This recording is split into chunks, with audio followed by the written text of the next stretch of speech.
Hai teman-teman yang berbahagia, berjumpa kembali dengan saya Dr. Andri, spesialis kedokteran jiwa.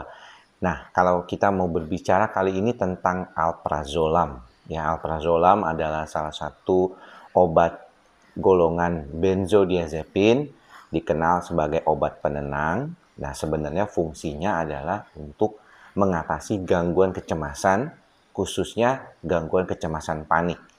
Mengapa demikian? Karena alprazolam ini efeknya tuh cepat, ya bisa membuat lebih nyaman, gejala serangan paniknya berkurang hanya dalam waktu 10-15 menit sejak diminum.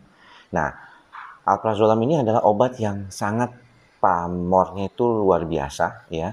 Dari sejak zaman dulu 30 tahunan yang lalu itu sudah dikenal sebagai obat anti cemas, anti insomnia ya. Banyak dokter juga menggunakan ini untuk membantu tidur walaupun itu merupakan second line treatment ataupun terapi lini kedua ya. Kalau untuk gangguan tidur, terapi lini pertamanya adalah untuk gejala-gejala kecemasan, khususnya kecemasan panik.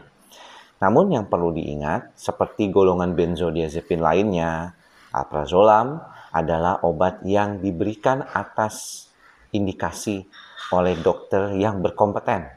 Dalam hal ini mungkin banyak dikaitkan dengan penggunaannya oleh dokter jiwa untuk mengatasi gangguan kecemasan. Jadi tidak boleh, karena dia adalah psikotropika, tidak boleh dibeli dengan secara online atau tidak ada yang menjualnya secara bebas sebenarnya.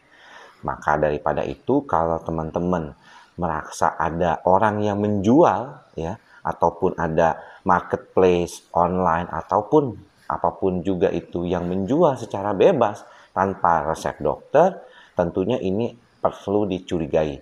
Karena penggunaan obat golongan benzodiazepin yang seperti alprazolam ini, karena masuk golongan psikotropika, akan bisa kena hukuman.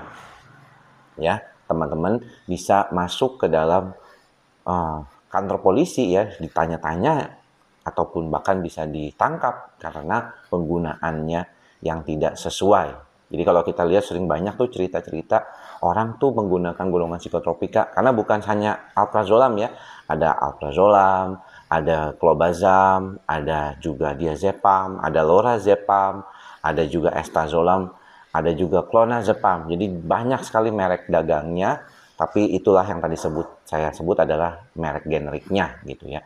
Jadi hati-hati penggunaannya harus dengan indikasi dokter.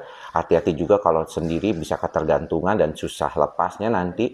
Maka daripada itu datanglah ke dokter kalau misalnya mengalami masalah-masalah kejiwaan. Oke?